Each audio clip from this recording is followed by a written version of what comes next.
You know, often people talk about the absolute strangeness of seeing a teacher outside of school, but we often forget about the fact that there's a lot more than just teachers in school. And the school staff was always a little wonky, and now that I think back to it, it's probably because they didn't require as much qualifications as the teachers did. I can only imagine their average interview must be going something like this. Thanks for coming in. So the first question I have for you is, why do you actually want this job? Alright, so I kind of want the job because I need the job. Okay, great. So do you have any previous work experience that might be relevant? My previous work experience, I was picking up the shit on the floor in restaurants. Hey man, I was a cleaning guru back in my day. That's great, because people would consider me a guru as well. Anyways, so what's your greatest weakness? I think my greatest weakness is probably the fact that I'm taking shits on the floor too. I clean up my own shit from time to time. I'm gonna act like I didn't hear that last part. You're hired. I got the job? Holy shit, I got the job! Bro, you really thought I was gonna hire? And so with that being your average interview experience, let's go take a look at the lunch ladies. And I don't know what it is, but they're usually built bigger than your average linebacker on the football team. And with that in mind, it makes you think, what am I putting in my body that they're serving me up here? And on that rare occasion where you see the sides and you're like, nah, that ain't it, it kinda ends up going like this a little bit. Yo, I can barely even tell that's an apple. I think I'm gonna skip out on that one today. Hey, you better take a side right now or else there's gonna be smoke. You better pick up that goddamn apple or else I'm gonna put your face in, kid. Okay, I'll take it. And now we can't forget about the janitors, because the janitors had two types of modes. Either they're the coolest people in the world, or they're the craziest. And they could really be in either mood depending on what little Jimmy did to the bathroom today. Alright, fingers crossed there ain't no bullshit in this one. Oh hell no. I'm calling for reinforcements. Hey Birdie, I need help at the fucking boys' locker room bathroom. Buddy, you there? Buddy, I can't do this alone. And now we have the school cop, and I don't know if the school cop is paid by the school or the government. Either way, it's probably the government. But the school cop often just sat in the front of the school, not doing a whole bunch. And sometimes I'd even see the homie playing basketball in the gym class. But there's that rare occasion if you're lucky enough you see what they have to do. Hey! Get back here, kid! I was finishing my donut! Alright, get over here. Stop resisting, you bastard!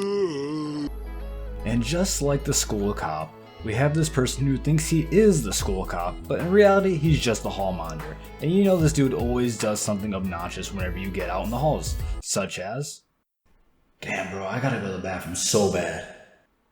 Oh, not this excuse guy. me, where do you think you're going without a pass? I don't see a hall pass, do I? Alright, I'm out. Hey, get back here. I didn't say you could go to the bathroom. And the more I talk to other people, the more I realize everyone had that teacher who was just a little sus towards certain types of students, and they always act a little strange, making everyone uncomfortable and suspicious of them, whether they believed it or not, and they are generally the volleyball coach for some odd reason.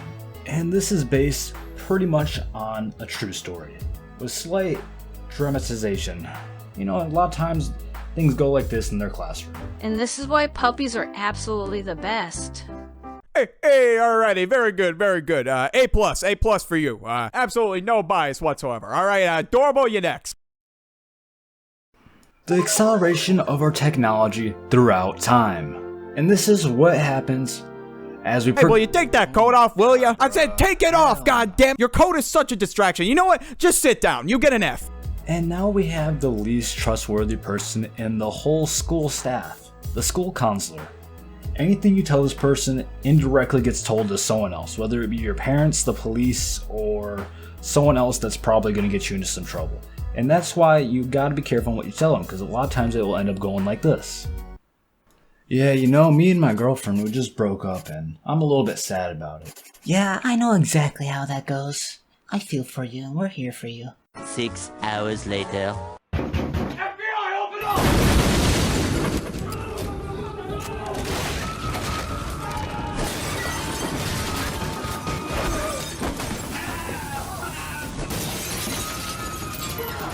So So of course we have the school bus driver, because honestly, a lot of people would not be getting to that location if it wasn't for their top level driving. You know, Miss Frizzle from the Magic School Bus drivers are Miss Rizzle now.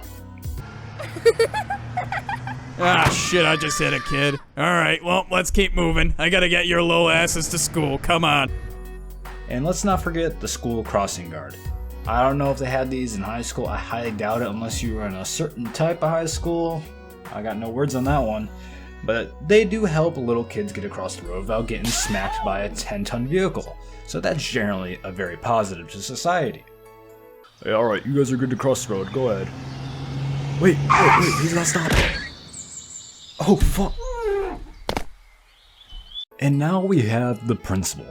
And when I was back in elementary school, we sent my principal off in a hot air balloon. So that was always something that I feel like most people did not get to experience.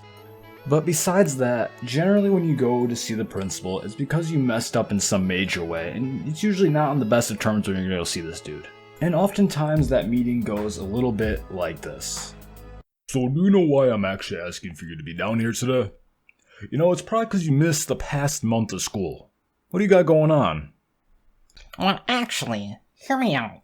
I have a video game tournament coming up, and the grand prize is $1,000, so this is kind of a big deal, so I've been training very hard for that in that time, just to let you know. Oh shit, okay, that's valid actually, never mind. You're free to go. And here's the one that no one probably thinks about at all, ever.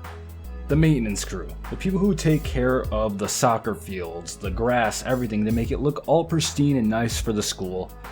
I feel like they get almost zero credit even though they're out there in the sun doing what they gotta do to make that yard or grass or whatever you want to call it look good for all of us.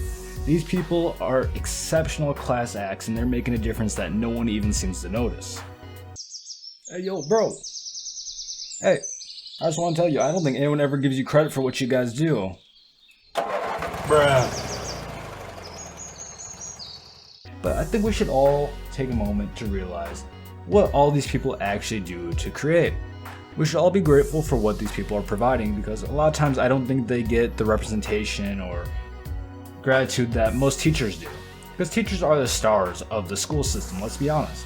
Well, all these other people are kind of just background characters or NPCs in a lot of people's eyes. But realistically, without these people, we would all be struggling a lot harder with a very concerning looking school, because I don't want to know what a school would look like without a janitor, because I've seen how some of you are, and I don't want to see that without anyone cleaning it up. I'm gonna be real with you. And so if you're looking for another video, feel free to click this one right here.